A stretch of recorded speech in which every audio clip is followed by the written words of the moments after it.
హల్లెలూయా. మరి దేవుని ప్రేమను బట్టి ఈరోజు మనకు దేవుడు ఆత్మీయ పాఠాన్ని బోధిస్తున్నాడు. ఆమె ఎవరంటే ఎస్తేరు. ఎవరండి? ఎస్తేరు. ఎస్తేరు నిమిత్తం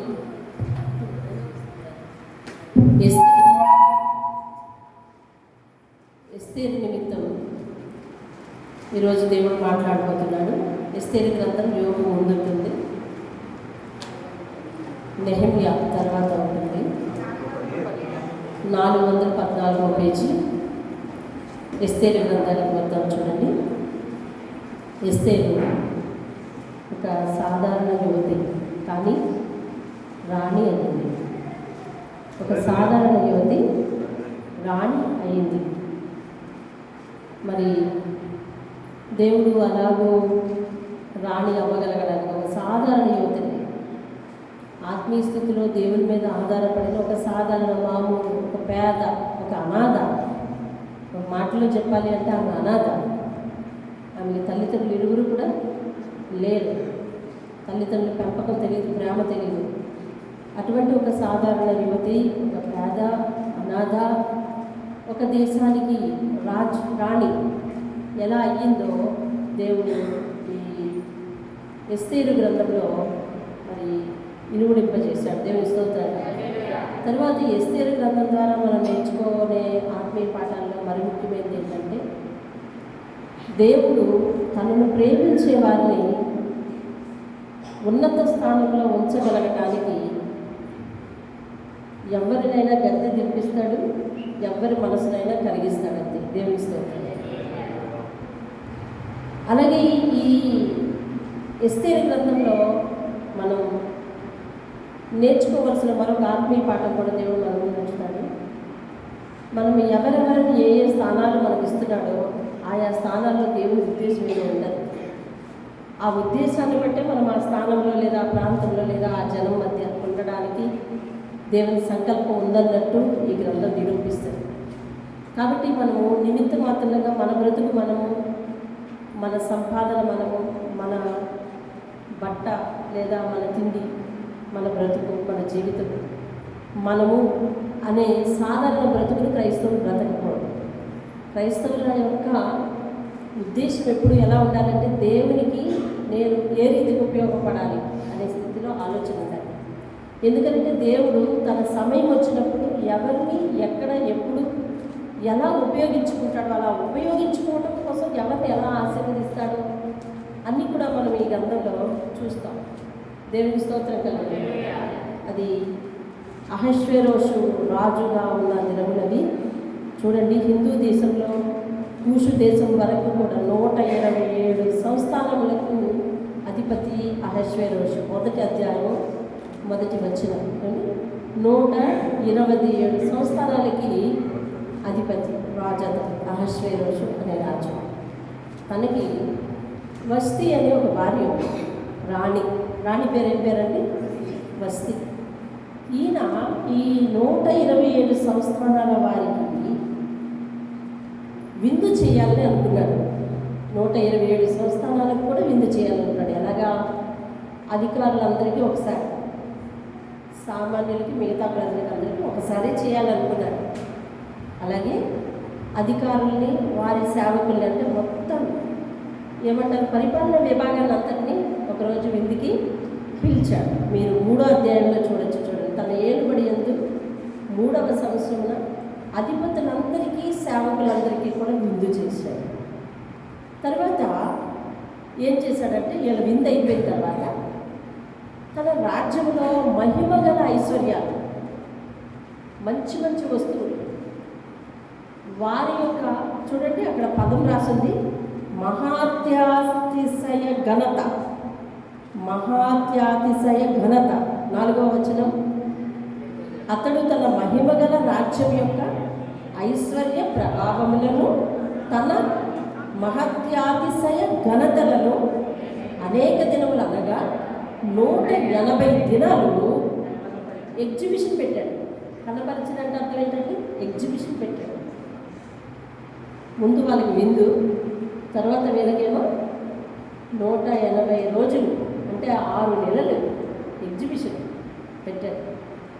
రాజ్యంలో ఉన్న విలువైన వస్తువులన్నీ కూడా, వాళ్ళకున్న ఆస్తిపాస్తులన్నీ కూడా ఏమండి, రాజ్యానికి ఏదైతే ఆస్తిగా ఉన్నాయో అవన్నీ కూడా ఎగ్జిబిషన్ పెట్టారు. అది అయిపోయిన తర్వాత చూడండి 5వ వచనంలో 2వ లైన్, కోటలో ఉన్న అల్పులకేమి జనులకేమి, అంటే జనులందరికీ రాజు కోటలోని తోట ఆహారంలో 7 రోజులు విందు. ఎన్ని రోజులు అంటే వాళ్ళకి 7 రోజులు విందు చేశారు. చేసి వాళ్ళకి చూడండి 6వ వచనం అంట, 7వ వచనం చూడండి, అచ్చట కూడిన వారికి వివిధమైన బంగారు పాత్రలతో ప్రాణం ఇచ్చు. అంటే అంత ఐశ్వర్యవంతుడండి అతను. ఆ రాజ్యం కూడా అంత ఐశ్వర్యవంతమైన రాజ్యం. అందరికీ బంగారు పాత్రలో ప్రాణం ఇస్తూ, ఎంతమంది 127 సంవత్సరాల జనులు, వాళ్ళందరికీ బంగారు పాత్రలో మరి విందు పానం చేయాలంటే ఎన్ని గ్లాసులు కావచ్చు, అందరికీ బంగారు పాత్రలో ఇచ్చేయడంట. ఈ నేపథ్యంలో తనకు ఒక ఆలోచన వచ్చింది. తన భార్య చాలా సౌందర్యవతి కాబట్టి ఆమెను కూడా, ఆ రాణిని అందరికీ చూపించాలని అనుకున్నాడు.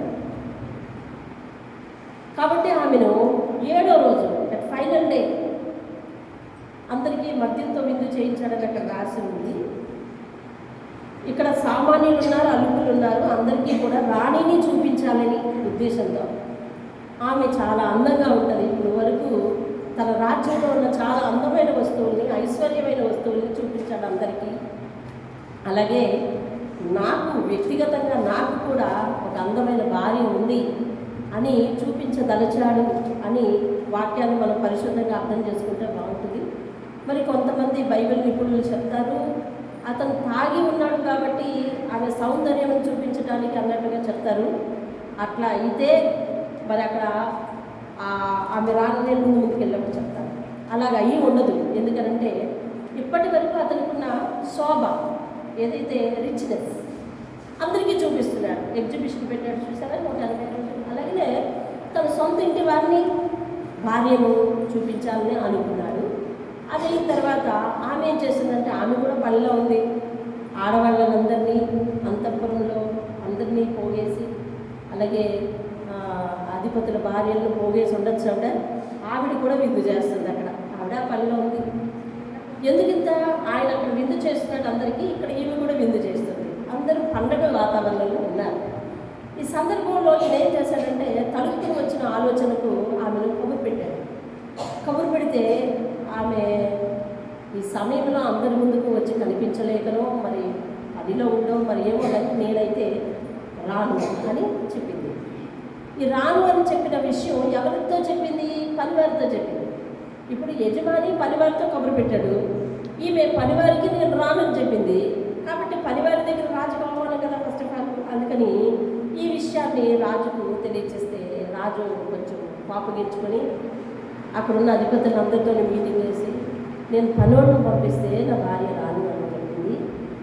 ఇది ఇలా వదిలేస్తే మంచిదా, లేకపోతే దీన్ని ఏమైనా పట్టించుకుంటే మంచిదా అని అంటే, అప్పుడు వాళ్ళందరూ చెప్పారు, రాజా, ఒక స్త్రీ ఒక పురుషుడు అనగా అధిపతి అయిన భర్త గౌరవంగా పిలిచినప్పుడు పిలుపుకు మర్యాద ఇచ్చి ఏంటండి అని, లేదా ఏంటి నా యజమాని, నా ఏలినవాడా ఏంటి అని చెప్పి రావాలండి.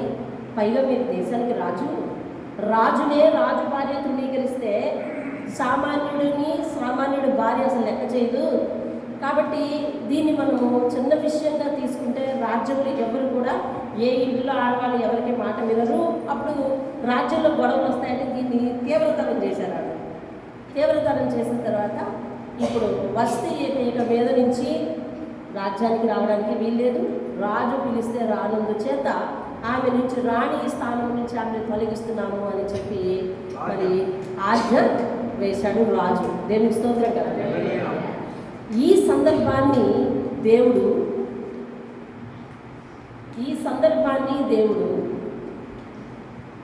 ఒక అనాథని రాణిని చేయడానికి ఉపయోగించుకున్నాడు. చూడండి 2వ అధ్యాయం 7వ వచనం. కుమార్తె అయిన హదస్స అను ఎస్తేరు. ఎస్తేరుకు ఒక పేరుంది అంతకుముందు. ఏం పేరు అది? హదస్స. హదస్స హదస్స అను ఎస్తేరు తల్లిదండ్రులు లేనిదై ఉండగా అతడు ఆమెను పెంచుకొనెను. పై వచనంలో ఉంటుంది అతని పేరు మొర్దెకై. 5వ వచనం చెప్పారు కదా, మొర్దెకై.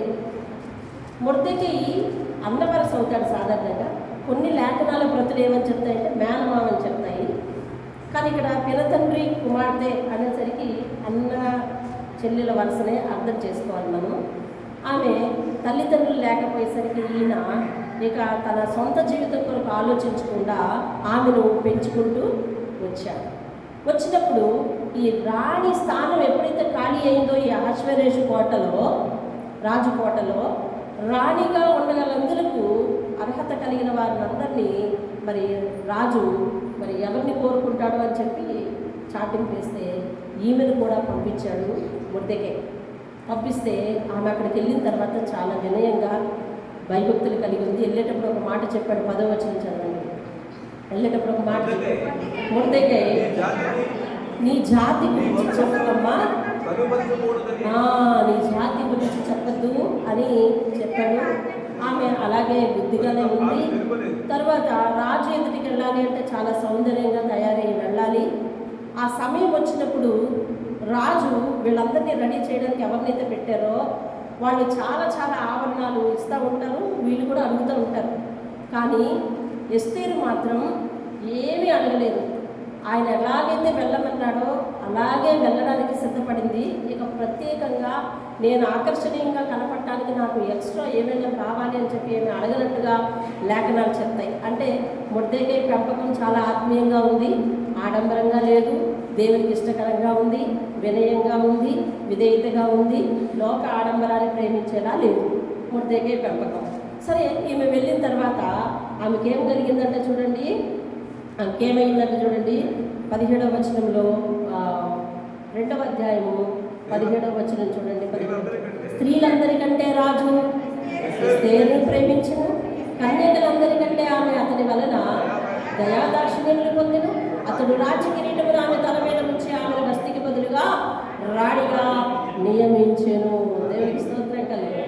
ఇప్పుడు ఎస్తేరు అనాథ ఏమైందండి? రాణి అయిపోయింది. దేవునికి స్తోత్రం కలుగుతున్నారు. అట్ ద సేమ్ టైం అదే సమయంలో ఆ రాజ్యంలో హామాన్ అనే ఒక వ్యక్తిని రాజు హెచ్చించినట్టుగా 3వ అధ్యాయం 1వ వచనం చూస్తాను చూడండి.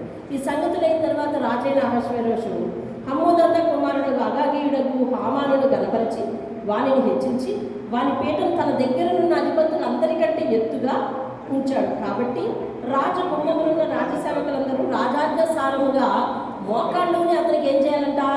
నమస్కరించాలి. మోకాళ్ళుని అతనికి ఏం చేయాలంట? నమస్కరించాలి. ఎప్పుడైతే ఎస్తేరును అంతఃపురానికి దేపెట్టాడో తన అన్న మొర్దెకై ఏం చేస్తున్నాడంటే ఆ గుమ్మం దగ్గరే ఉండి తన బాగోగులంతా కూడా కనిపెట్టుకుంటూ ఆ గుమ్మం దగ్గర ఉన్నాడు. మరి హామానుకి రాజు చాలా ఉన్నతమైన పోస్ట్ ఇచ్చాడు కదా. కాబట్టి ఆ ఉన్నతమైన పోస్టును బట్టి అందరూ హామానుకి ఏం చేయాలి? వంగి నమస్కారం చేయాలి. కానీ మొర్దెకై యూదుడు, తన దేవునికి తప్ప మరి ఎవరికి వంగి నమస్కారం చేసి అలవాటు వీలగలేదు. కాబట్టి ఇతను ఏం చేస్తున్నాడంటే నమస్కారం చేయట్లేదు. నమస్కారం చేయకపోతే హామాను దృష్టి అందరూ చేసిన నమస్కారం మీద పడలేదు, కానీ చెయ్యినోడి మీద పడింది. ఎవరి మీద పడిందండి? చెయ్యను. అతిగా గౌరవం కోరుకునే వాడికి ఇలాగే ఉంటుంది దృష్టి. నమస్కారాలు పెట్టినోళ్ళందరూ పోయారు, పెట్టనోడు దృష్టిలో పడిపోయాడు. అతని మీద పగ పెరిగిపోయింది. చూసారా, రాజు తనకి ఉన్నతమైన స్థానం ఇచ్చినందుకు దాన్ని బట్టి ఏం చేయాలి? అతడు సంతృప్తిగా ఉండాలి. కానీ ఇతనికి గౌరవం కోరుకోవడమే అలవాటు అయిపోయింది, మన్నను కోరుకోవడమే అలవాటు అయిపోయింది. కాబట్టి అందరూ పలకరించడం అలవాటు అయిపోయింది, నేను పలకరించడం అలవాటు అవ్వలేదు ఇతనికి. అందుకని అతడు ఎప్పుడైతే నమస్కారం చేయలేదో అతని మీద ఒక ప్రత్యేకమైన దృష్టి పెట్టి అతడు ఎవరు ఏంటి అని అడిగితే అతడు యూదుడని, ఈ యొక్క రాజ్యంలో అహశ్వేరోషు కోటలో చాలామంది యూదులు అక్కడక్కడ ఉన్నారని, వీరందరూ కూడా అధికారులకు నమస్కారం చేయరని, వీరి పద్ధతులు వేరేగా ఉన్నాయని, వీరి ఆచారాలు వేరేగా ఉన్నాయని, మన ఆచారాలతో కలవట్లేదని, ప్రత్యేకంగా ఉన్న ఈ జనము దేవునికి భయపడవాలని, వీరు మన పద్ధతులతో ఎప్పుడైతే కలవరో వీరిని వంచకూడదో చంపేయాలని చెప్పి గుర్తుపెట్టుకొని రాజు దగ్గరికి వచ్చి ఆ విషయాన్ని తీసుకొచ్చి మాట్లాడితే రాజు ఏం చేశాడో చూడండి. 3వ అధ్యాయము 9వ వచనం. రాజులకు సమ్మతి అయితే వారు హతము చేయబడినట్లు నేను ఆ పని చేయ వారికి అమ్మ బాబా 20,000 మణుగుల వెండిని రాజు యొక్క ఖజానాలో ఉంచుటకు తూచి అప్పగించినట్లుగా చట్టం పుట్టించండి అని అడిగితే రాజు ఏమన్నాడండి? రాజు తన చేతి ఉంగరం తీసి నీకు ఇష్టం వచ్చినట్లు చెయ్యి అని చెప్పేశాడు. అంతే ఏమండి? రాజు తన చేతి ఉంగరం తీసి నీకు ఇష్టం వచ్చినట్లు చెయ్యి అని చెప్తే 13వ వచనం చూడండి.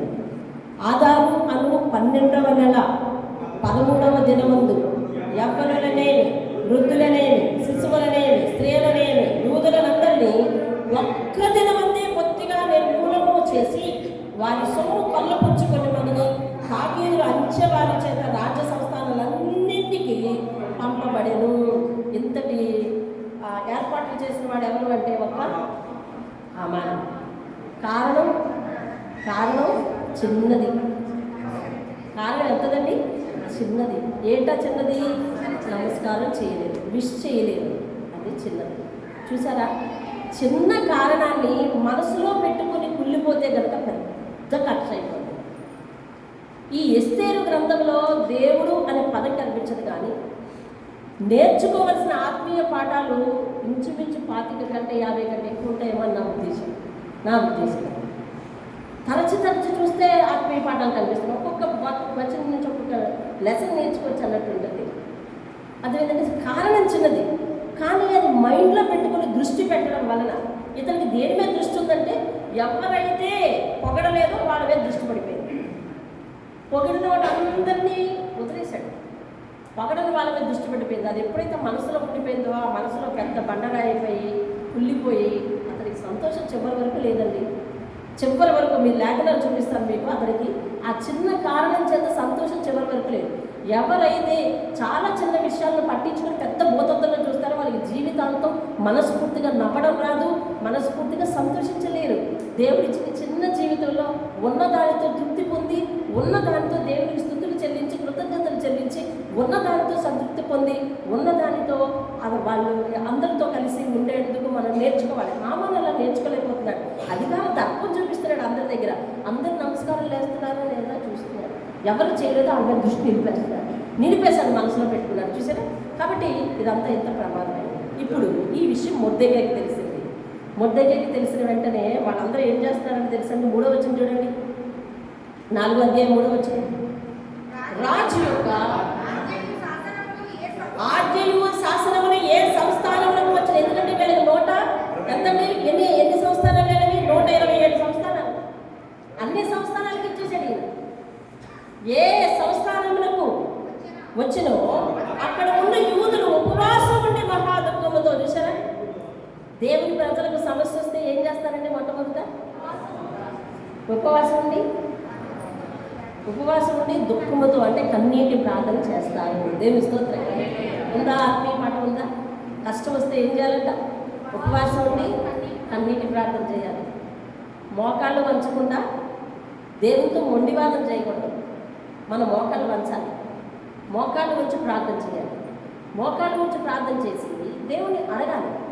మోకాళ్ళు వంచకుండా మొండిగా వాదించకూడదు దేవునితో. ఇదిగో వీళ్ళు కష్టం తెలిసిన వెంటనే వాళ్ళు మహా దుఃఖంలో, ఏడ్పులో, రోదల్లో మునిగిన వారై అనేకులు గోనెను బూడిదను వేసుకుని పడి ఉండినంటే ఉపవాస దీక్షలో ఉండిపోయారు చాలా మంది. చూసారండి? వాళ్ళందరికీ చాలా కష్టం వచ్చింది. ఈ విషయం మొర్దెకైకి తెలిసింది, కారణం తానే అని తెలిసింది. ఈ విషయాలన్నీ తెలిసి ఎస్తేరుకు కబురు పంపాడు. ఎస్తేరు, నువ్వు రాజు దగ్గరికి వెళ్ళాలమ్మా, మాట్లాడాలమ్మా, నువ్వు ఇలాగ అయ్యిందని చెప్పాలమ్మా. ఈ రాజాజ్ఞ తిప్పి కొట్టాలి అంటే ఎవరికి అధికారం లేదు, కేవలం రాజుగారికే ఉంది. కాబట్టి ఇంతమంది చావును తప్పించాలంటే నువ్వు ఒక్కదమే నాకు కనిపిస్తున్నావు, నువ్వు వెళ్ళి బ్రతిమాలాలమ్మా అని కబురు పంపాడు. వెంటనే ఎవరి చేత కబురు పంపాడో వాళ్ళ చేత ఈమెమని కబురు పంపిందంటే, అయ్యా నా పరిస్థితి ఇక్కడ ఏంటో నీకు తెలుసా? ఇక్కడ కోటలో ఒక రూల్ ఉంది, రాజుగారు పిలిస్తేనే భార్య అయినా సరే వెళ్ళాలి, పిలవకపోతే వెళ్ళకూడదు. ఇంచుమించు 30 రోజులు అయింది ఆయన భోజనానికి వచ్చి. 30 రోజుల నుంచి ఆయన నన్ను పిలవలేదు, కబురు రాలేదు, ఆయన ఇంటికి రాలేదు. ఇంటికంటే అంతఃపురంలో ప్రత్యేకంగా రాలేదు. అంటే రాజులు అధిపతులతో భోజనాలు చేసి అక్కడే ఉంటున్నాడు అనమాట. రాలేదు. ఇదేగా పరిస్థితి, నా పరిస్థితి. పిలవకుండా వెళ్తే, రాజు దగ్గరికి పిలవకుండా వెళ్తే ఆ రోజుల్లో అవమానం కింద లెక్క, పర్మిషన్ లేకుండా వస్తే. కాబట్టి పర్మిషన్ లేకుండా వచ్చిన వాళ్ళు చచ్చిపోతారని ఆజ్ఞ. వాళ్ళకు ఒక స్ట్రిక్ట్ రూల్స్ పెట్టుకున్నారనమాట ఆ రోజుల్లో. పర్మిషన్ లేకుండా వాళ్ళ సంస్థానానికి వచ్చి కనపడితే చచ్చిపోతారు, మరణ శిక్ష విధింపబడుతుంది. కాబట్టి ఇప్పుడు ఎస్తేని పిలవకుండా ఎలా వెళ్తుంది? కాబట్టి నేను పిలవకుండా వెళ్ళడానికి ఇప్పటికి 30 దినములు అయింది, రాజు నన్ను పిలవలేదయ్యా, కాబట్టి పిలవకుండా వెళ్తే నేను చచ్చిపోతాను అని చెప్పి మళ్ళీ అదే వ్యక్తితో కబురు పంపాను. అదే వ్యక్తితో కబురు పంపితే ఆయన ఒక మాట చెప్పినాడు. ఏమని తెలిసిన 4వ అధ్యాయం 13వ వచనం చదవండి. 4వ అధ్యాయం 13వ వచనం చదవండి. మొర్దెకై ఎస్తేరుతో ఇట్లు ప్రత్యుత్తరం ఇచ్చి, మొర్దెకై ఎస్తేరుతో ఇప్పుడు తిరిగి కబురు పంపిస్తున్నాడు. ఈయన ఏమని కబురు పంపిస్తున్నాడంటే, రాజనగరంలో ఉన్నంత మాత్రాన యూదులందరికంటే నువ్వు తప్పించుకుంటావు అనుకోవద్దమ్మా. ఆ ఆజ్ఞ ఎవరి మీద వచ్చిందంటే, యూదులు ఎక్కడ ఉంటే అక్కడ చంపేమని వచ్చింది. కాబట్టి ఒక రాణిగా నువ్వు యూదురాలని తెలిస్తే ఆజ్ఞ నీకు కూడా వర్తించేస్తుంది. రాణివైనంత మాత్రాన తప్పించుకుంటామని అనుకోవద్దు. నీవు ఈ సమయమందు ఏమీ మాట్లాడక మౌనంగా ఉన్న ఎడల యూదులకు సహాయమును విడుదలను మరి యొక్క దిక్కు నుండి వచ్చును, కానీ నీవును నీ తండ్రి ఇంటి వారు నశించెదరు. నీవు ఈ సమయమును బట్టియే రాజ్యానికి వచ్చిందేమో ఆలోచించు. నీవు ఈ సమయమును బట్టి, అది అండర్లైన్ చేసుకుంటే అదే ఒత్తిళ్ళు అనమాట. నీవు ఈ సమయమును బట్టి రాజ్యంలోనికి వచ్చితేమో ఆలోచించుకో. ఇది ఒక ఎస్తేరు కాదండి ఆలోచించాల్సింది. యావత్ ప్రపంచంలో ఉన్న క్రైస్తవులందరూ, ఉద్యోగాలలో ఉన్నవాళ్ళు, ఉన్నత స్థానాల్లో ఉన్నవాళ్ళు మాత్రమే కాక సామాన్యులందరూ కూడా ఆలోచించవలసిన ఒక పెద్ద ఆలోచనాత్మకమైన వచనం అది. అర్థమైందండి? ఏ స్థానంలో ఎందుకున్నాం అర్థమవుతుందండి. మనం ఇల్లు మారి ఇంకో వీధికి వెళ్తుంటాం, లేదా ప్రాంతం మారి ఇంకో ప్రాంతానికి డ్యూటీకి వెళ్తుంటాం. ఏమండి, సెజ్జు మారి ఇంకో దగ్గరికి వెళ్తూ ఉంటాం. మీరు ఎందుకు మారుతున్నావు? అక్కడ దేవుని ఉద్దేశం ఏమైనా ఉందా? నీ వల్ల ఎవరికైనా రక్షణ కావాలా? నీ వల్ల ఎవరికైనా స్వార్థ కావాలా? నీ సాక్ష్య జీవితంలో ఎవరికైనా ఉపయోగపడాలా? లేదా అక్కడ నీ వల్ల ఎవరికైనా ఉపకారం జరగాల? దేవుడు ఏ సందర్భాన్ని బట్టి నిన్ను ఉపయోగించుకుందామని, ఏ సమయానికి ఎక్కడికి తీసుకెళ్తున్నాడో దేవునికి ఒక ప్రత్యేకమైన ఉద్దేశం ఉండి ఉండాలని ఆలోచించాలంటే ప్రతి ఒక్కరు దేవుని స్తోత్రం. హల్లెలూయా అని చెప్తున్నాడు. ఏమనంటే, నువ్వు ఈ సమయం కోసమే ఇక్కడికి రప్పించబడ్డావేమో, లేకపోతే మన జీవితం ఎక్కడ రాణిగా ఎలా అయ్యాము? ఇప్పుడు ఇంతమంది ప్రాణాపాయ పరిస్థితిని రక్షించడానికి దేవుడు నిన్ను ఏర్పాటు చేసుకున్నాడేమో. ఒకవేళ మొర్దెకై చెప్తున్నాడు, విశ్వాసంతో మాట్లాడుతున్నాడు. నిన్ను ఎలా తెలుసా? ఒకవేళ నువ్వు మాట్లాడకుండా మౌనంగా ఉంటే అతను నన్ను ఖచ్చితంగా చంపుతాడు, నా తరపున ఉన్నదానికి నిన్ను చంపుతాడు. కానీ మిగిలిన యూదులందరికీ కూడా దేవుడు ఇంకో వైపు నుంచి సహాయం అందించుకుంటాడని చెప్తున్నాడు. దేవుని స్తోత్రం. హల్లెలూయా. అంటే ఆజ్ఞ ఎవరి కోసం వచ్చింది? మొర్దెకై కోసం వచ్చింది. అంటే టార్గెట్ అతడు, కానీ అది వైడ్ చేశాడు.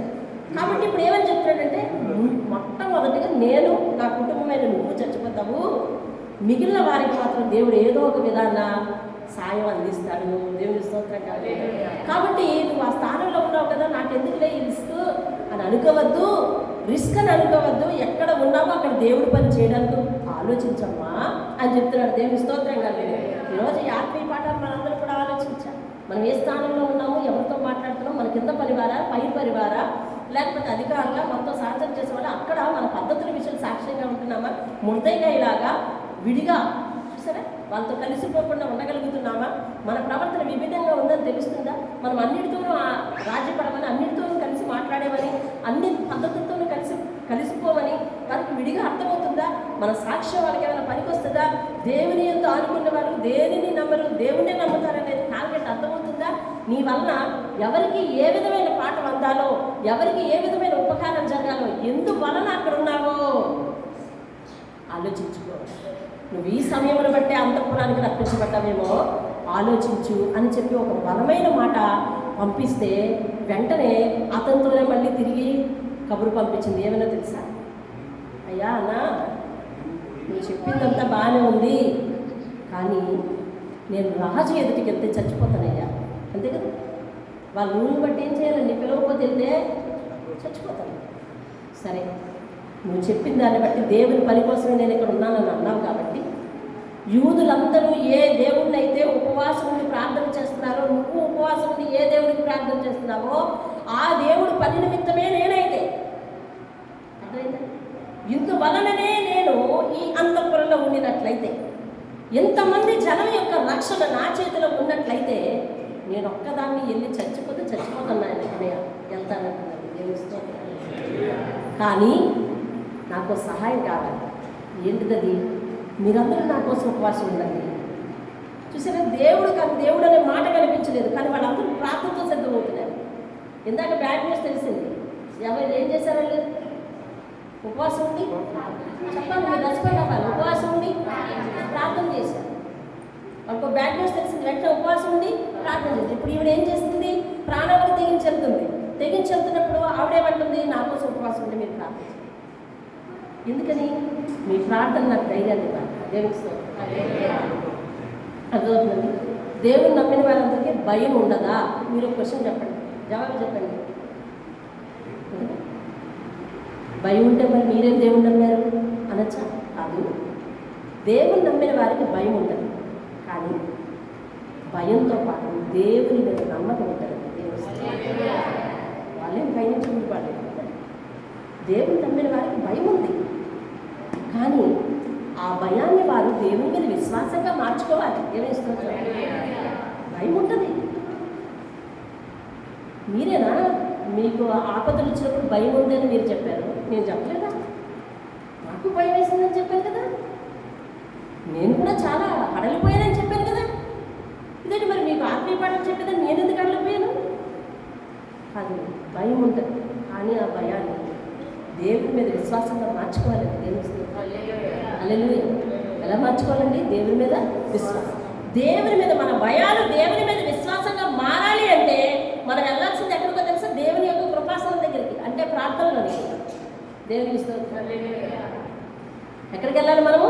దేవుని యొక్క కృపాసనం దగ్గరికి వెళ్ళాలి. అప్పుడు ఏమవుతాయంటే మన భయాలు, మన అనుమానాలు, అర్థమవుతుందండి, మన అనుమానాలు నిజంగా మన జీవితంలో జరగాల్సింది ఏమన్నా ఉంటే దేవుని కృపాసనం దగ్గరికి వచ్చేసరికి భయమేమో అభయంగా మారుతుంది, అనుమానమేమో దేవుని ఉద్దేశంలో వెళ్ళిపోతుంది. ఏదైతే నష్టం జరగాల్సిందో అది దేవుడు తన చేతిలోకి తీసుకొని మనకు వేరే రిజల్ట్ ఇస్తాడండి. దేవుని స్తోత్రం కలుగును. అంటే ఆ ట్రాన్స్ఫర్మేషన్ చేయడానికి మనం దేవుని కృపాసనం దగ్గరికి వెళ్ళాలి. దేవుని స్తోత్రం. వింటున్నారండి? వాక్యం వింటున్నారు? మనందరికీ భయం ఉంటుంది. ఒక కొత్త ప్రాంతం అంటే, కొత్త జనం అంటే భయం. ఎస్తేరు ఇప్పుడు రాజాస్థానానికి ఎందుకంటలేదండి? భయం. తర్వాత అక్కడ ఉన్న ఆజ్ఞ ఏంటి? అదొక ఆజ్ఞ. అక్కడికి ఎవరైనా తెలియకుండా వస్తే చచ్చిపోతారు. ఆజ్ఞ.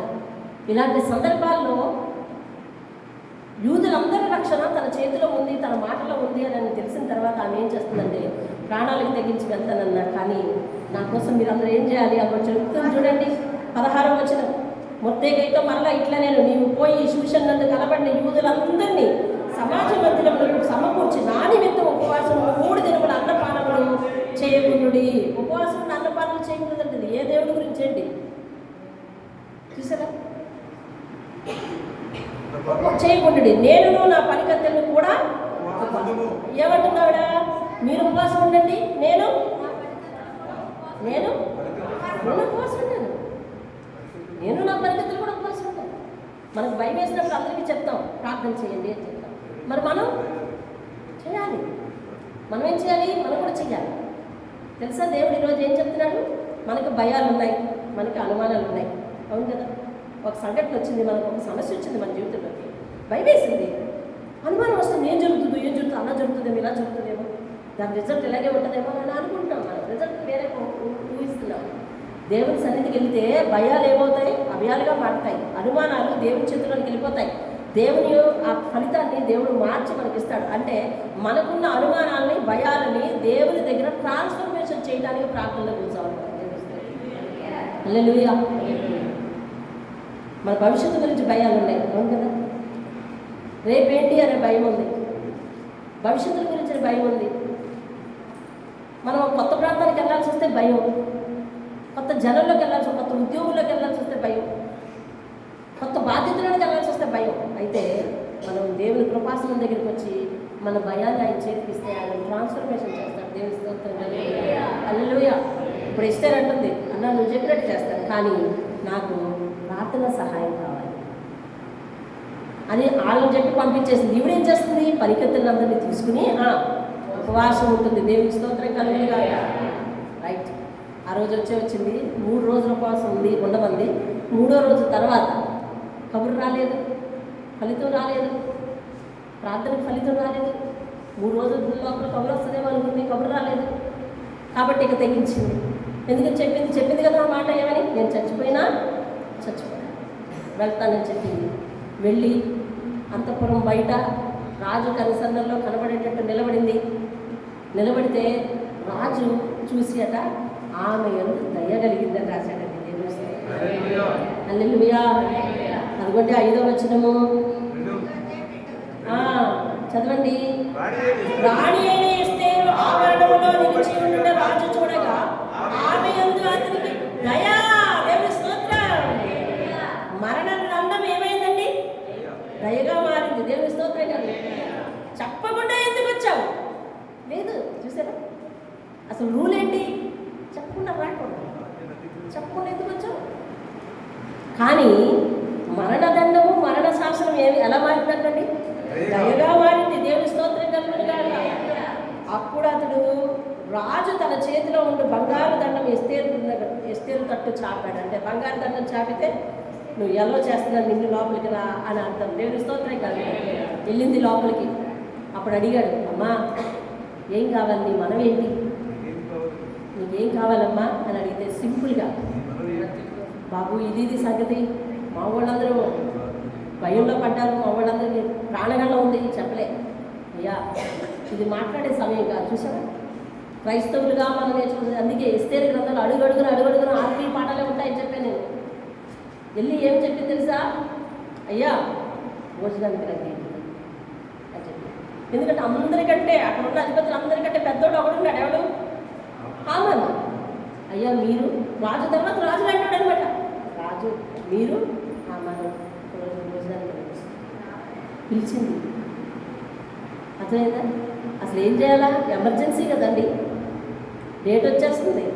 ఇప్పటికే 30 రోజులు ఆర్ట్ అయిన తర్వాత 30 రోజుల నుంచి వీడు పిలవలేదు. పైగా ఇదో 3 దినములు. మరి ఆ డేట్కి ఈ డేట్కి ఎంత దగ్గరగా ఉందో తెలియదు. కానీ ఆమె టెన్షన్ పడలేదు, ఎక్కడే చెప్పేయాలనుకోలేదు. క్రైస్తవులు ఎక్కడ ఎలాంటి మాటలు ఏ సందర్భంలో మాట్లాడాలో అక్కడే మాట్లాడాలి, అలాగే మాట్లాడాలి. ఎక్కడ పడితే అక్కడికి వెళ్ళి మన నోరు వసూలు చేసుకోవడం వల్ల మనకి ఏ మాత్రం గౌరవం ఉండదు. పైగా అనుకున్న పని అనుకున్నట్టు జరగకపోగా నెగిటివ్సే వస్తాయి. అర్థమవుతుంది? క్రైస్తవులు ఎక్కడ మాట్లాడాలి, ఎంత మాట్లాడాలి, ఎలా మాట్లాడాలి అనే విషయంలో చాలా జాగ్రత్తగా ఉండాలి. ఎస్తేరు చూసామా, రాణియే కదా. ఇప్పుడు రాణి చెప్పొచ్చు కదా, చెప్పొచ్చు. కానీ ఏం చేస్తుంది? భోజనం.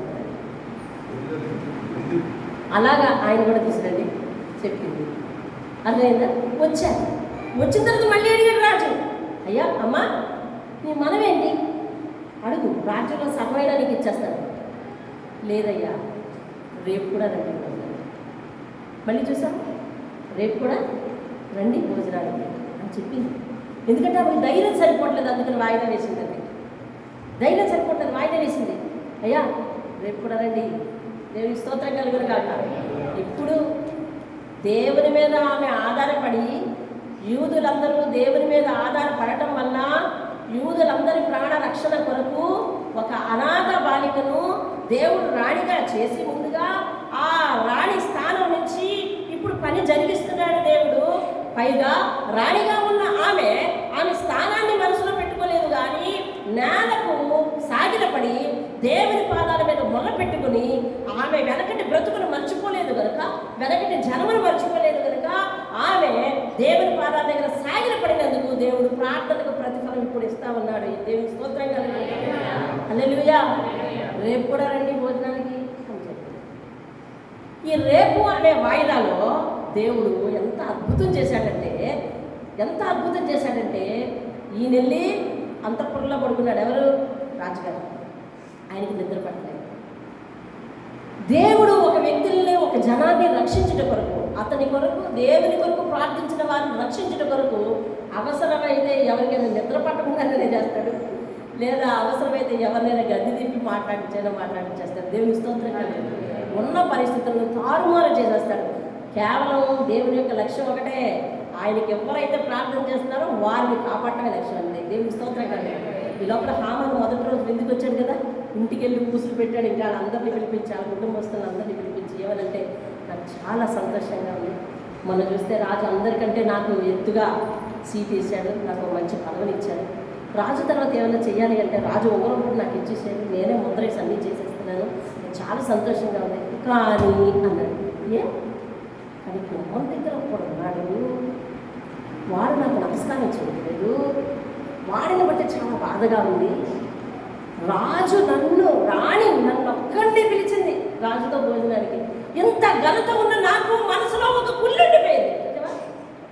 ఆయనకి దేవుడు ఎంత ఘనతిస్తున్నా ఆ ఒక్క కుళ్ళి బయట పారేసుకోలేకపోవడం వల్ల హామాను పంప తర్వాత ఎంత దీనస్థమైన స్థితికి వెళ్ళిపోయిందో మీరు వాక్యం అర్థం పడుతుంది. కాబట్టి ఏదైతే చెడు ఏ మనిషి మీద ఉన్నా అది వెంటనే తుంచేసి బయట పారేసుకోవాలండి, లేకపోతే మన హృదయానికి పూజేది. హామానికి దేవుడు హెచ్చించేస్తున్నాడు కదా, కానీ వాడి మనసులో ఉన్న ఆ పుల్లిని మాత్రం తీసి పారేసుకోవట్లేదు. అలాగే ఉంచుకున్నాడు మూల. కానీ నాకు ఆనందం లేదు. అప్పుడు వాళ్ళ ఆవిడ చాలా గుణవంతురాలుగా ఉంది.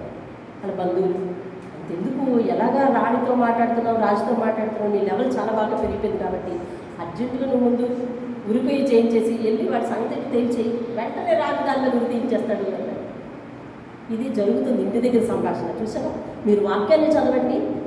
ఎట్ ఏ టైం ఇంటి దగ్గర అది జరుగుతుంది. రాజాస్థానంలో రాజుకు నిద్ర పట్టలేదు.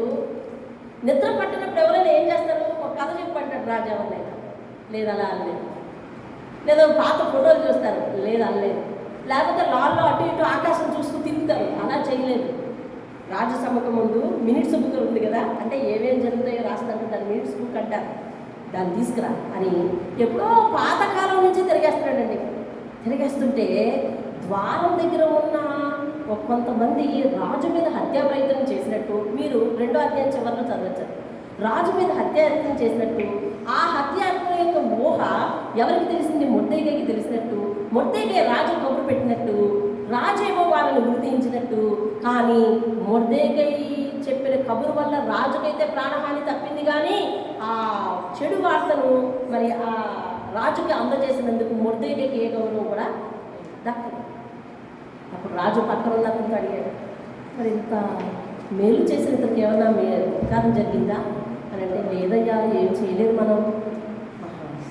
సరే ఈయనకి ఏదైనా చెయ్యాలి అని ఆలోచించుకుంటున్నాడు. ఈ లోపల వాడికి నిద్ర పట్టలేదు. అక్కడ ఎట్ ఏ టైం చూడండి, మీరు వాక్యం చదవండి, దేవుడు చేసే కార్యం. ఎట్ ఏ టైం వాడికి నిద్ర పట్టలేదు. వాడు ఈ మొర్దెకై సంగతి ఈయన చెప్పేద్దామని వచ్చేసి గుమ్మంలో నుంచున్నాడు. ఈయనేమో నిద్ర పట్టక ఈయనకి ఏం చేయాలని ఆలోచిస్తుంది. ఎవరికి? మొర్దెకైకి ఏం చేయాలని ఆలోచిస్తుంది.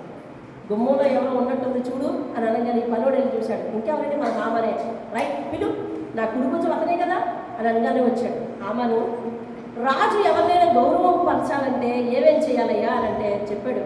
ఏమనంటే రాజు కిరీటం పెట్టాలి, రాజు సింహాసనం మీద కూర్చోబెట్టాలి, రాజు గుమ్మం మీద పెట్టాలి, రాజు వస్త్రాలు ధరించాలి, ఎన్నెన్నో చెప్పాడు. ఎందుకు చెప్పాడు తెలుసా? ఇప్పుడు నన్నుగాగా ఈ రాజ్యంలో 127 సంస్థానాల మీద ఓన్లీ హీరో నేను తప్ప ఎవరున్నారని అనుకుని అన్నీ చెప్పాడు.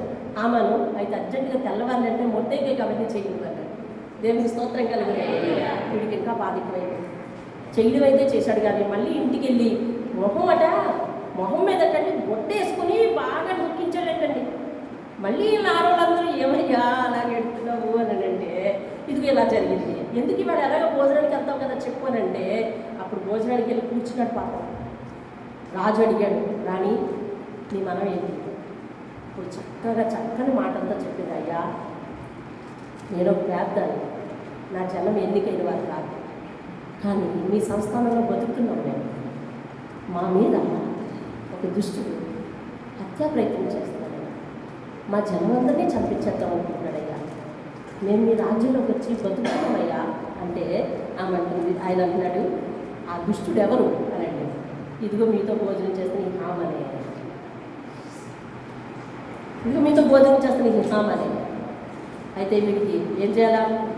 ఉరి తీయించండి. ఉరికి ఎక్కడ ఉంది? ఆల్రెడీ ఆయన చేసి వచ్చాడు. ఆ దాని మీద ఉరి తీయించారు చూడండి. 8వ అధ్యాయము 7వ అధ్యాయము 10వ వచనం. కాగా హామాను మొర్దెకైకి సిద్ధము చేసిన వారి ఉరికొయ్య మీద వారు అతనినే ఉరిదీసిరి. అప్పుడు రాజు యొక్క ఆగ్రహము చల్లారని. దేవుని స్తోత్రం కలిగారు. హల్లెలూయా. ఇప్పుడు దేవుడు చేసిన కార్యము చూడండి. వాళ్ళు ఉపవాసం ఉన్నారు, జవాబు వచ్చిందా? రాలేదు. ఈవిడ ఉపవాసం ఉంది, జవాబు వచ్చిందా? రాలేదు. కానీ ధైర్యం వహించి వెళ్ళింది. దేవుడు ఎప్పుడు ఎలా ఏ కార్యం చేయాలో చేస్తాడు. అయితే ఈమెలో చాలా నిదానం ఉంది కదండి. వెళ్ళిన వెంటనే కంగారు పడలేదు. ఎప్పుడు మాట్లాడాలో ఎలా మాట్లాడాలో అలా పద్ధతిగా మాట్లాడడానికి రంగం సిద్ధం చేసుకుంది. దేవుని ధైర్యం చేత రమ్మంది, భోజనానికి రమ్మంది, వినయంగా మాట్లాడింది.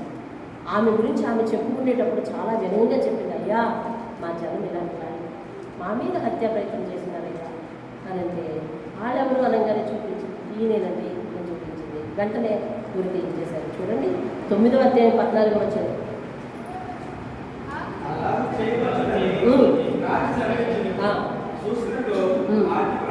షూషనులో ఆజ్ఞ ప్రకటింపబడెను. హామాను యొక్క 10 మంది కుమారులు.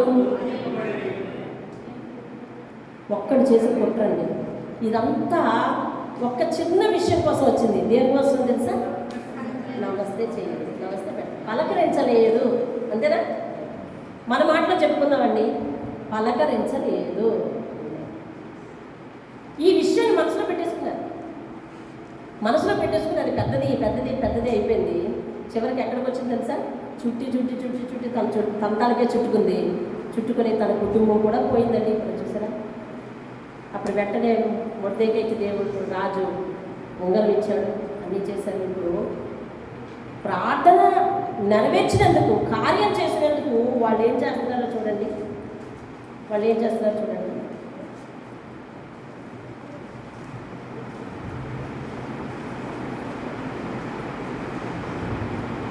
27వ వచనం 9వ అధ్యాయం 21వ వచనం. యూదులు తమ పగవారి చేత బాధపడక నెమ్మది పొందిన దినములనియు, వారి దుఃఖము పోయి సంతోషం వచ్చిన నెల అనియు, వారు మూలుగుట మారిన శుభదినమనియు, ప్రతి సంవత్సరము ఆదాదు నెల యొక్క 14వ దినమున. దేవుని స్తోత్రం కలుగుతుంది. హల్లెలూయా. ఏ దినమునండి? ఆదాదు యొక్క 14వ దినం. వాళ్ళు ఎప్పుడు చంపబడాలో తెలుసా? చూడండి 3వ అధ్యాయం 11వ వచనం. నేను మీకు వాక్యం ఎందుకు చూపిస్తానంటే సమయం అయిపోతున్నా. దేవుని యొక్క కార్యాలు చాలా లాజిక్గా ఉంటాయండి. ఆదాదు 12వ నెల, సరే 12వ నెల వదిలేద్దాం. ఆదాదు అనేది 12వ నెల వాళ్ళకి, ఓకేనా? ఆదాదు నెల ఎన్నో తారీఖు? తులసి ఎన్నో తారీఖు అవ్వాలి? 13వ తారీఖు. 13వ తారీఖు వీళ్ళందరూ ఏమవ్వాలి? అందరూ చచ్చిపోవాలి, అంతే కదా? రాజాజ్ఞ నెరవేరితే ఏమవ్వాలండి? చచ్చిపోవాలి. ఇప్పుడు పండుగ ఎప్పుడు చేసుకుంటున్నారు వీళ్ళు? దేని స్తోత్రం కలగాలి. హల్లెలూయా.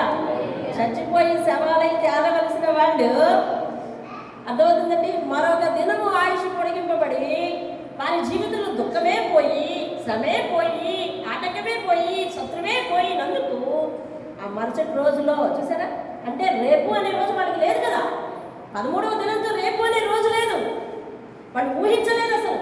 13వ దినం అంటే వాళ్ళకి భయం వేసింది. ఇంకా పాగోడు ఎవరు ఆలోచిస్తారండి? ఆలోచించలేదండి. కానీ పండగ ఎప్పుడు జరుగుతుందండి? దేవుని స్తోత్రం. 14వ రోజున జరుగుతుంది. దేవునికి స్తోత్రం కలుగును గాక. హల్లెలూయా. కాబట్టి చూడండి 30వ వచనం, మరియు యూదులైన మొర్దెకైయు రాణి అయిన ఎస్తేరును యూదులకు నిర్ణయించిన దానిని బట్టి వారు ఉపవాస విలాప కాలము, ఉపవాసము అంటే ఖచ్చితంగా దేవుని దగ్గర కూర్చుని అన్నపానములు కూడా మానేడు ఒక వంతు. అందులో విలాపము అంటే కన్నీటి ప్రార్థన. విలాపము ఎక్కడండి?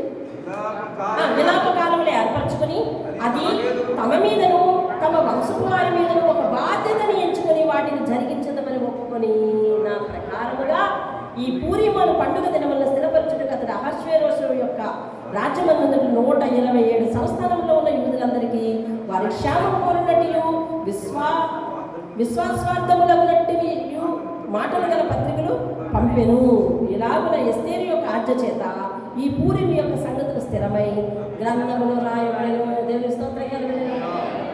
ప్రతి ఏటా కూడా వాళ్ళు ముందుగా ఉపవాసం ఉండి విలాప దినములు ఏర్పాటు చేసుకుని, అంటే కన్నీటితో ఏడ్చి ప్రార్థన చేస్తారండి. ఎందుకని?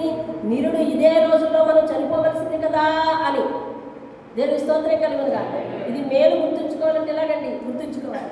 నిరుడు ఇదే దినముల్లో మనకి ఏం ఘటన జరిగింది, నిరుడు ఇదే దినముల్లో మనం ఎలాంటి కష్టాల్లో ఉన్నాం, వాటిని గుర్తు చేసుకొని దేవుడు అప్పుడు మేలు చేసి తప్పించినందుకు ఈ ఏడాది అదే దినముల్లో కూడా మనం ఉపవాసం ఉండాలంటే దేవుని స్తోత్రం. వాళ్ళు అలా ఉండి ఒక ఆజ్ఞ చేసుకున్నారండి. దేవుని స్తోత్రం. దేవుడు ఎంత గొప్ప కార్యాలు చేశారో చూడండి. ఆమె ఎవరు? ఒక అనాథ. ఎవరండి ఆమె? అనాథ. రాజు చేత ఎంపిక చేయబడి చక్కగా అంతఃపురంలోనికి వెళ్ళింది. ఆమె ప్రార్థన అవసరం ఎప్పుడు వచ్చింది? రాజాస్థానంలోనికి వెళ్ళి రాజు చేత ఎంపిక కాబడాలి. అప్పుడు ప్రార్థన అవసరం వచ్చింది. యూదులందరి మీద ఒక అత్యాయత్నం జరిగింది. అప్పుడు ప్రార్థన అవసరం వచ్చింది. ప్రార్థన అవసరం వస్తే ఆమె ఏం చేసింది? మోకరించింది, అందరినీ పిలిపించుకుంది, ఉపవాసం ఉండింది, దేవునికి ప్రార్థన చేసింది, ఉపవాస దినముల్లో గడిపింది, వాళ్ళని కూడా సహాయం అడిగింది, అందరినీ ఉపవాసం ఉండమని అడిగింది. ఆ చివరికి దేవుడు ప్రార్థనకి ఇచ్చిన జవాబు ఏంటండి? దేవుడికి ప్రార్థనకి ఇచ్చిన జవాబు ఏంటి? మొట్టమొదటిగా ఆమె రాణి అయింది. అక్కడ రాణి అయిన తర్వాత ఇక్కడ ఈ హామాన్ని చంపే ప్రయత్నంలో హామాను యొక్క బాధ తొలగిపోయే ప్రయత్నంలో దేవుడు మొట్టమొదటి కార్యం ఏం చేస్తుందో తెలుసా? రాజుకి నిద్ర పట్టకుండా చేశాడు. ఏం చేశాడండి? ఫస్ట్ అక్కడ కదా వచ్చింది బాధ. అక్కడ వచ్చింది, అక్కడ కదిలింది. ఎంత ఏమి భోజనానికి పిలిచింది, రేపు రమ్మంది. ఏం మాట్లాడాలి, ఎలా స్టార్ట్ చేయాలి తెలీదు. కానీ నిద్ర పట్టలేదు ఆమెకి. ఆయనకు నిద్ర పట్టకుండా చేసింది. అక్కడ హామానికి నిద్ర పట్టకుండా చేశాడు దేవుడు, ఇక్కడ రాజుకు నిద్ర పట్టకుండా చేశాడు. నిద్ర పట్టకపోతే ఖచ్చితంగా రాజు యొక్క సంస్థానంలో మినిట్స్ బుక్ చదివేటట్టు చేశాడు. దాని యొక్క అర్థం తెలుసుకున్నాడు. వాళ్ళకి గౌరవం జరిగిందా లేదో చూసుకున్నాడు. ఎవరినైతే చంపాలనుకున్నారో, ఎవరైతే టార్గెట్ పెట్టాడో దుష్టుడు, వాళ్ళకు ఘనత తెప్పించాడు. ఏ దినమునైతే చంపాలనుకున్నారో ఆ దినం కంటే మరుసటి రోజు వాళ్ళ జీవితంలో సంతోష సమాధానాలు ఇచ్చాడు దేవుడు. హల్లెలూయా. అందుకని దేవుడు సఫిషియంట్ ఎఫిషియంట్ హీరో అండి ఆయన.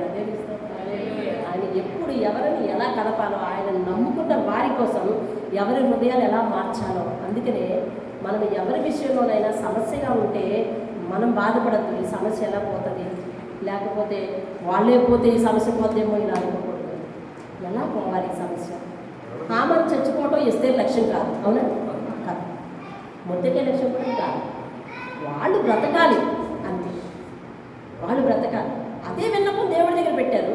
కానీ దేవుడి దగ్గర వేరే విధంగా ముగింపించారు. దేవుడికి స్తోత్రం కదా.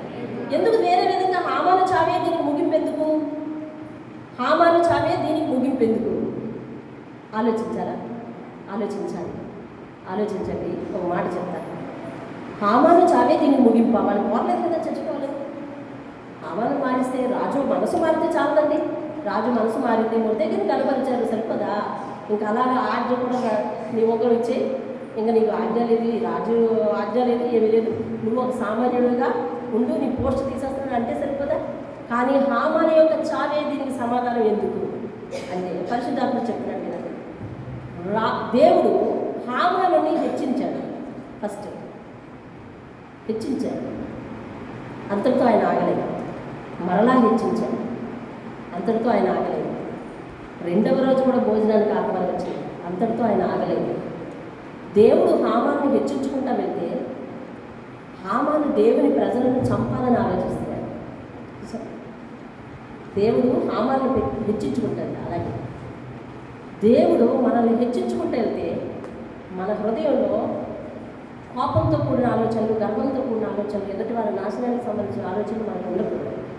ఎప్పుడైతే హెచ్చిస్తున్నాడో మనం ఏమైపోవాలంట? దేవుడి వాక్యం చెప్పింది తగ్గిపోతుంది. హెచ్చిస్తుంటే ఏమైపోవాలంటే ఏమైపోవాలి?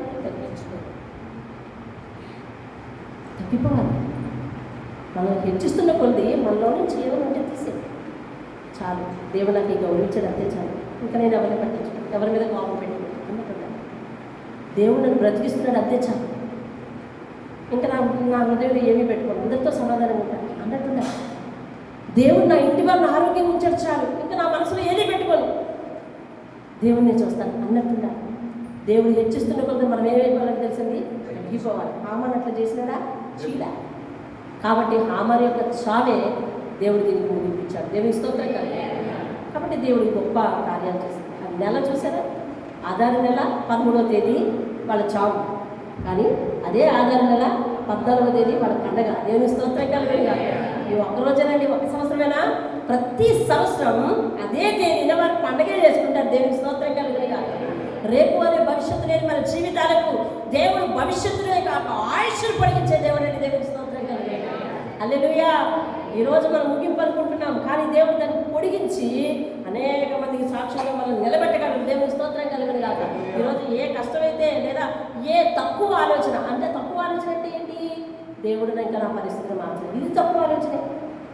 దేవుడు ఇంకా నన్ను బాగు చేయలేదు, ఇది తక్కువ ఆలోచనే. ఎవరికీ కష్టాల్లో నాకే కష్టాలు వస్తాయి, ఇది తక్కువ ఆలోచనే. ఇలాంటి మన తక్కువ ఆలోచనలకు దేవుడు తప్పనిసరిగా ఒకనాడు అత్యున్నతమైన సమాధానం ఇవ్వబోతున్నాడు. దేవుని స్తోత్రం కలగాలి. అయితే మనం ఇప్పటి నుంచే దేవుని మీద విశ్వాసం పెంచుకుంటే మనం ఆ రోజు సిగ్గుపడము. లేదంటే అయ్యో నేను దేవుడిని చాలా తక్కువ అంచనేసాను, కానీ దేవుడు నన్ను చాలా ఉన్నతంగా దీవించాడే అని ఆ రోజు సిగ్గుపడవలసిన పరిస్థితి వస్తుంది. నిజంగా ఆనందించాలంటే ఆయన మీద నిజంగా విశ్వాసం ఉంచాలండి. దేవుని స్తోత్రం కలిగాలి. నిజంగా నమ్మాలి. చచ్చిపోతానని తెలిసి కూడా ఎస్తేరు నమ్మింది, వెళ్ళింది అంతే. దేవుని స్తోత్రం కలిగాలి. హల్లెలూయా. ఈరోజు మనందరం ఒక ప్రార్థనాంశం కోసం ప్రార్థన చేస్తే ఏంటంటే తెలుసా? క్రైస్తవులైన వారు ఎక్కడెక్కడ ఎవరెవరు ఉన్నారో వారిని దేవుడు ఏ సందర్భంలో వాడుకోవాలనుకుంటే ఆ సందర్భంలో దేవుని చేత వాడబడేలాగా ప్రార్థన చేయాలి. ముఖ్యంగా ఉద్యోగాలలో ఉన్నవారు, ఆయా కంపెనీల్లో పనిచేస్తూ ఉన్నవారు, ఆయా స్థానాల్లో పనిచేస్తూ ఉన్నవారు ఇతరులకు సాక్షులుగా ఉండేలాగా ప్రార్థన చేస్తారు. దేవుని స్తోత్రం.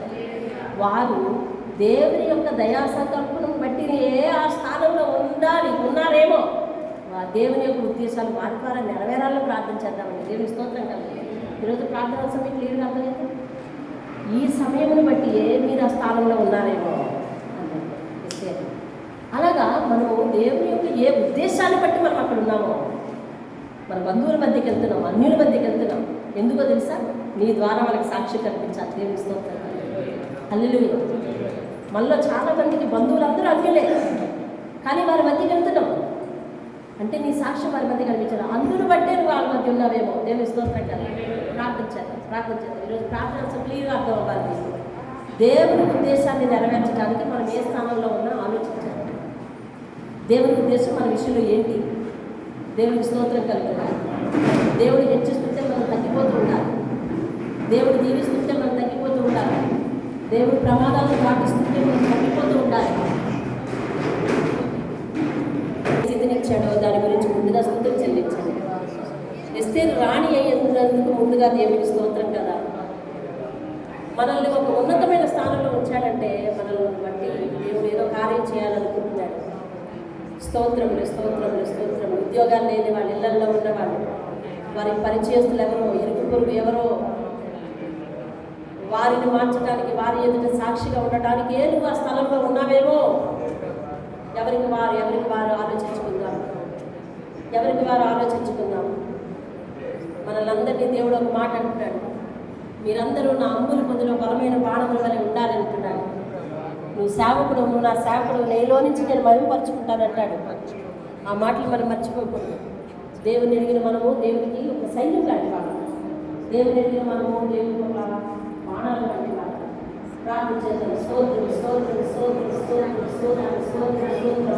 మాకు ఇచ్చిన ఆయుష్ను బట్టి వందనాలు, మాకు ఇచ్చిన బ్రతుకును బట్టి వందనాలు, మాకు ఇచ్చిన స్నానాన్ని బట్టి వందనాలు.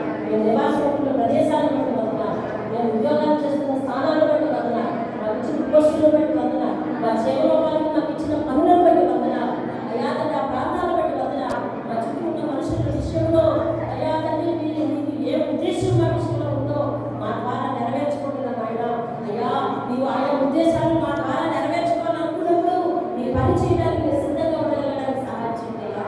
ఎస్తేరు నశించిన నశిస్తాను కానీ నేను దేవుని ఉద్దేశాన్ని నెరవేర్చిన దేవుని కొరకు ఎదురు చూసే వారితో పని చేస్తానని ఎలాగైతే తెగించిందో దేవా, మేము ఎక్కడున్నా నీకు సాక్షిగా ఉండడానికి సహాయం చేయండి అయ్యా. మేము జనంతో కలిసిపోయే వారిగా కాదు, జనంతోనైనా దాన్ని విడుదలైపోయి వారెవరో మేమెవరో పోల్చుకోలేనట్టుగా కాదు దేవా, నీ బిడ్డలుగా యూదులందరూ ప్రత్యేకంగా కనిపిస్తున్నారని వారితో రాయబడింది. అలా మేము ప్రత్యేకంగా కనబడడానికి సహాయం చేయండి అయ్యా. మా మాట ప్రత్యేకత, మా నిర్ణయాల ప్రత్యేకత, మా యొక్క ఆలోచనలు, తలపులు, ఉద్దేశాలు ప్రత్యేకత అయ్యా తండ్రి, మా నడవడిక ప్రత్యేకత, అలాగే మేము చేసే పని నమ్మకంగా, ఆ నమ్మకంలో ప్రత్యేకత అన్నీ కూడా ప్రత్యేకంగా కనబడడానికి సహాయం చేయండి అయ్యా. అయ్యా ఎవరికి సాక్ష్యం ఇవ్వడానికో, ఎవరిని రక్షించడానికో, ఎవరి నిమిత్తం ప్రార్థించడానికో మమ్మల్ని ఆ స్థానంలో ఉంచావో దేవా, అది మేము గుర్తిరిగి ప్రభువా నీ ఉద్దేశాలు నెరవేర్చుకుంటూ బ్రతకడానికి సహాయం చేయండి అయ్యా. మా ఇష్టాలు మా పనులు మాత్రమే చూసుకుంటూ మేము బ్రతకడం కాదు, నీ ఉద్దేశాలను నెరవేర్చడానికి బ్రతకడానికి సహాయం చేయండి అయ్యా. నీ ఉద్దేశాలు ఎప్పుడు మా ద్వారా జరిగించుకుంటావో అప్పుడు మేము అందుబాటులో ఉండగలగడానికి సహాయం చేయండి అయ్యా. ఎంత గొప్ప సంగతి బాబు, నీ జన్మ మీద ఏదైతే కుట్ర పన్నారో, ఏ తేదీగా వర్తింప చేయాలనుకున్నారో వారి విషయంలో, వారి జీవితంలో మరొక దినం ఆయుష్నిచ్చి అయ్యా సంవత్సరం కూడా అదే దినమున వారు పండగ చేసుకునేలా సంతోష దినములుగా మార్చేవయ్యా. మరణం జీవమైపోయింది నా నాయన, పేదరికంలో అయినా తండ్రి అత్యున్నతమైన స్థానం అయిపోయింది, అధికారం అయిపోయింది దేవా. అయ్యా కుట్ర నాశనం అయిపోయింది తండ్రి దేవా. ఎంత గొప్ప సంగతి, ప్రార్థనలకు ప్రతిఫలం కదా ఇవన్నీ. ఎస్తేరు బట్టి ప్రార్థన చేయడానికి సహాయం దయచేయండి అయ్యా. అతను ఉన్నత స్థానంలో ఉన్నప్పటికీ కూడా ఇతరుల కొరకు ప్రార్థించే శక్తి మాకు ఇవ్వు బాబు. నీకు ఎక్కడి నుంచి వచ్చామో, ఎలాంటి బ్రతికి వచ్చామో అది మర్చిపోకుండా సహాయం చేయాలి. ఎస్తేరు మర్చిపోకుండా ప్రార్థించింది దేవా. అటువంటి ప్రార్థనా జీవితం మాకు నేర్పండి. అలాగే మేము పనిచేసే చోట మమ్మల్ని సాక్షులుగా ఉంచండి. ఎవరి రక్షణార్థం మేము ప్రార్థించాల్సిందో మా పని మాకు చెప్పండి. అలాగనైనా మీ పని చేయడానికి మమ్మల్ని సేవకులుగా వాడుకోండి. మేమందరము ఈ ప్రపంచంలో క్రైస్తవులందరూ కూడా, ఈ ప్రాంతంలో క్రైస్తవులందరూ కూడా, ఈ సంఘంలో క్రైస్తవులందరూ కూడా నీ ఉద్దేశాలు నెరవేర్చేవారుగా మార్చమని యేసయ్య యొక్క అతి శ్రేష్టమైన నామములో బ్రతిమాలుకొని అడిగి వేడుకుంటున్నాను పరమ తండ్రి. ఆమేన్, ఆమేన్. యేసు రక్తమే చేయము, సిలువ రక్తమే చేయము, ప్రభు యేసు నామమే సంపూర్ణ విజయం కలుగునుగాక, అపవాది క్రియల పరంత నాశనము కలుగునుగాక. ఆమేన్, ఆమేన్, ఆమేన్. తండ్రి అయిన దేవుని ప్రేమ, కుమారుడైన యేసుక్రీస్తు వారి యొక్క కృప, పరిశుద్ధాత్మ యొక్క అన్యోన్య సహవాసం సదా మనకు తోడుగా ఉండి ఆయన ఉద్దేశములను మన ద్వారా నెరవేర్చుకుని దేవుని యొక్క కార్యాలు అన్యులలో కనపరచునుగాక. ఆమేన్, ఆమేన్, ఆమేన్, ఆమేన్. అందరికీ